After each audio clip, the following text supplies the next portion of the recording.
ಏ ಮಗ ನಾನು ತಿರುಪತಿ ಹೊಂಟಿದ್ದೀನಿ, ತಿರುಪತಿ ಉಂಡಿಗೆ ಹಾಕಕ್ಕೆ ಕಾಸಿಲ್ಲ. ಹಾ 1000 ರೂಪಾಯಿ ಕ್ಯಾಶ್ ಕೊಡು, ಆನ್ಲೈನ್ ಮಾಡ್ತೀನಿ. ಏ ಬಾ ನನ್ನ ಹತ್ರ ಕಾಸಿಲ್ಲ, ಈ ಅಂಗಡಿಯನ್ನು ಚೂತೆ ಮಾಡೋಣವಾ? ಅಂಗಡಿ ಅವನೇ ಒಬ್ಬನೇ ಒಬ್ಬ ಕೂತಾನೆ, ಬಾ ಸೈಲೆಂಟ್ ಚೂತೆ ಮಾಡೋಣ. ನಾನು ಹೇಳ್ದಂಗೆ ಮಾಡಷ್ಟೇ ನೀನು ಸಾಕು. ಸರಿ. ಯಾಕೋ ಬಂದೆ? ಅಲ್ಲೇ ನಿನ್ನೆ ನೋಡ್ರೆ ಕೊತ್ಮೀರಿ, ಇವತ್ ನೋಡ್ರೆ ಪುದೀನ. ಏನ ನಿನ್ ರೋದ್ನಲ್ಲಿ? ಏನಿಲ್ಲ, ಪುದೀನ ಚಟ್ನಿ ಮಾಡೋಕೆ ಮನೇಲಿ ಅರ್ಜೆಂಟ್ ಪುದೀನ ಕೊಡೋದು. ಇವತ್ ಕವರ್ ಎಲ್ಲ ಕೊಡಲ್ಲ, ಕವರ್ ಕೊಡಲ್ಲ ಅಂತ ಗೊತ್ತು. ಚೀಲನೆ ತಂದ್ಬಿಟ್ಟಿದ್ಯಲ್ಲ ಅಲ್ಲಿ. ಪುದೀನ ಕೊಡು. ಅಣ್ಣ, ಈ ಒಂದ್ ಮಗ ನೋಡು, 10 ರೂಪಾಯಿ ಎಂತ ಕೆಲ್ಸ ಮಾಡೋದು ನೋಡು. ಏನು? 10 ರೂಪಾಯಿ ಹಾಕಕ್ ಹೋಗ್ಬಿಟ್ಟು ನನ್ ಮಗ 1000 ರೂಪಾಯಿ ಹಾಕ್ಬಿಟ್ಟ ನೋಡು.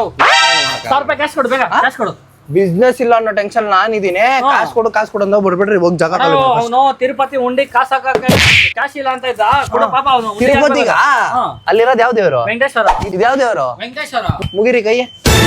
ಗೋವಿಂದ. ಏನ್ ಇವಾಗ? ತಿರುಪತಿ ಬಂದಿದ್ದೀನಿ ಅನ್ಕೊಂಡು, ಉಂಡಿ ಕಾಸು ಹಾಕಿದ್ದೀನಿ ಅನ್ಕೊಂಡು, ಗೋವಿಂದ ಗೋವಿಂದ ಅನ್ಕೊಂಡು ಹೋಯ್ತು. ಅಷ್ಟು ಜಾಗ ಏ ನಿಂದ್ರಲ್ಲಿ ನನ್ ಮಕ್ಕಳ ಇಬ್ರು ಸವಾಸ ಮಾಡ್ಕೊಂಡು ನಾನು ಬೆಂಗಳೂರದಾಗೆ ತಿರುಪತಿ ತೋರಿಸ್ಬಿಟ್ರೆ. ಏನ? ತಿರುಪತಿಲಿ ಹೆಂಗೋ ನೀನು ದರ್ಶನ ಮಾಡಿಸ್ದೆ, ಆಮೇಲೆ ಕಾಸು ಹಾಕ್ಸ್ಕೊಂಡು ಉಂಡಿಗೆ. ಇವಾಗ ಲಡ್ಡು ಕೊಡು. ತಿರುಪತಿ ಲಡ್ಡು ಕೊಡ್ತಾರಲ್ಲ, ಲಡ್ಡು ಕೊಡು. ಇದೇ ಲಾಜಿಕ್. ನಿಂತ್ಕೊಳ್ರಿ ಇಬ್ರು. ಇದೇ ಅಣ್ಣ. ಬೆಂಗಳೂರು ಲಡ್ಡು ಬಾ, ನಿಂಗಿಲ್ಲ ತಿರುಪತಿ ತೋರಿಸಿದೀನಿ ಬಾ. ಗೋವಿಂದ ಗೋವಿಂದ ಏ, ನನ್ ಮಗನೇ.